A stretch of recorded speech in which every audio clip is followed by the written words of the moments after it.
অন্নপ্রাশনের সকালবেলা, বাবাইয়ের অন্নপ্রাশনের সকালবেলা তাকে যে শুভ স্নান করানোর মুহূর্তটা, তখন আসলে সাজগোজটাও কমপ্লিট করানো হয় নাই, সময় সাপেক্ষ ব্যাপার, আর লোকজনও কম ছিল, বেশি আত্মীয় স্বজনও বলা হয় নাই।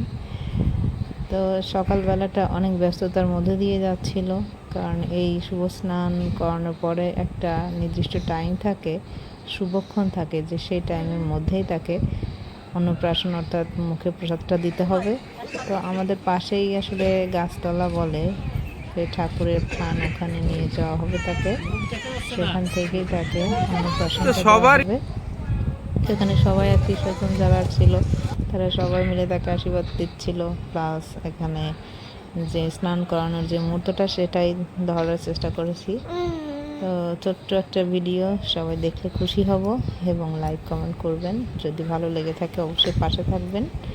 তো এভাবেই যেন সে সামনে আস্তে আস্তে সবার আশীর্বাদে এগোতে পারে, সে চাওয়াই সবার কাছ থেকে। তো এখানে সে সামান্য বসতে পারতো এবং যা পাইতো তাই আসলে মুখে দেওয়ার চেষ্টা করতো, তো যা পায় তাই মুখে দেওয়ার চেষ্টা করে। তো এখানে গামলার মধ্যে বসানোর পরে সে আসলে বারবার ওই গামলির হাতলটা খাইতে চায়, অর্থাৎ মুখে দেওয়ার চেষ্টা করে। এখানে আমাদের যে মঙ্গল ঘট আছে সেটা দিয়েই আসলে তাকে প্রথম স্নানটা শুরু করানো হয়। এখানে সবাই উপস্থিত, প্রায় বলা যায় মা, বড় মা, তারপর মাসিমা, এরকম অনেকেই এখানে উপস্থিত, ছোট বোন আছে। সবাই চাচ্ছিলাম মুহূর্তটাকে একেবারে সুন্দরভাবে ক্যাপচার করে রাখার, সেজন্য ছোট ছোট কিছু ভিডিও ক্লিপ নিয়ে রাখা।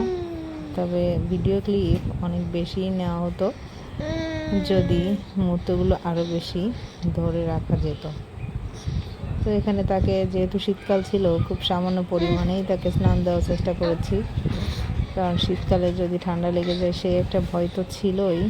তবে এই স্নানের মুহূর্তটা অনেক সুন্দর করে ধরে রাখার চেষ্টায় ছিলাম, কিন্তু সেটা আসলে